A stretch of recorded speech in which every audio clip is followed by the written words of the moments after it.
ጥርጣሬ ካለ እውነተኛው ማንነትህ በሩን ዘግቶ ይወጣል። የትኛው ማንነት እንደሆነ ራሱ አታውቅም።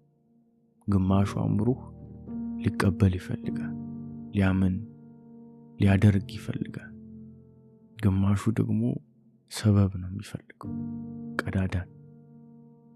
አብረህ እየሳክ ውስጥህ ደግሞ ይታዘባችኋል። በአካል አንድ ላይ ሆነ ነፍስ ጦርና ጋሻን ይዛ ፍርሃት ውስጥ ነች። መቼ ተተኮሰ፣ መቼ ልጠብቀው፣ መቼ ላፈንደው ትላለች።